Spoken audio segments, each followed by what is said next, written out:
Best. Spring, such an exciting season, ups and downs and lots of color and beauty.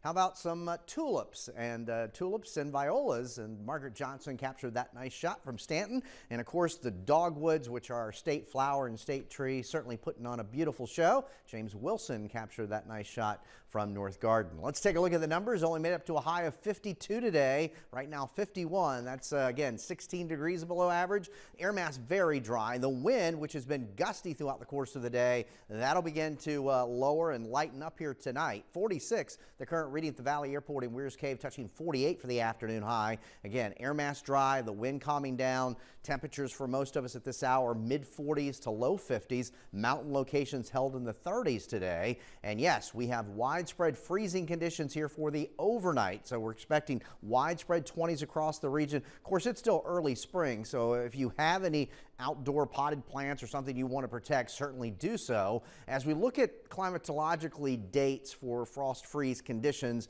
normally you're 90% safe, but just not too long from now, about the middle of this month of April. However, in the central Shenandoah Valley, you can go another month because you're really not 90% safe until about after Mother's Day. So let's take a look at those temperatures tonight. Widespread 20s, plenty cold. Our average overnight low is in the low and mid 40s. Now tomorrow is still a below average day, but numbers will come up a bit more. A light southerly wind, mid 50s to around 60, and we'll have a good amount of sunshine.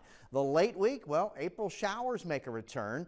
Temperatures here in the upper 50s to around 60. Don't think Thursday's a washout, but Friday looks a bit wetter, and we'll see how long this next storm system may linger because it could impact the first part of the weekend. So really that's the next big thing. Rain moving back in on Thursday. Don't think it'll rain constantly. And then on Friday, area of low pressure aloft kind of gets cut off and just slowly meanders here across the mid-Atlantic. So that could provide a better opportunity for widespread rain that could linger into early on Saturday. So right now on a Tuesday, looking at the outlook for the late week and start to the weekend, maybe half an inch to over an inch. Of course, we do need the rain, and that would be beneficial. High pressure's out to the west here currently, and by morning it will basically set right over the mid-Atlantic, hence that very cold start, and then slowly begin to slip offshore later tomorrow with a light southerly wind developing. But you can look and see the chilly air mass that's in place.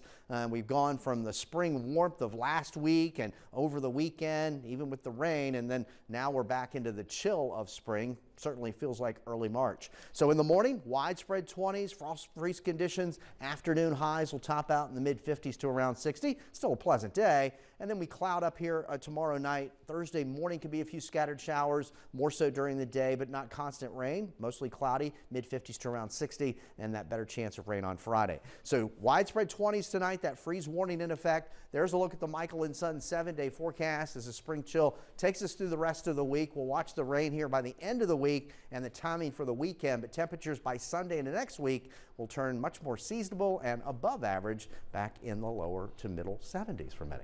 All right, Eric, thank you. And a check of your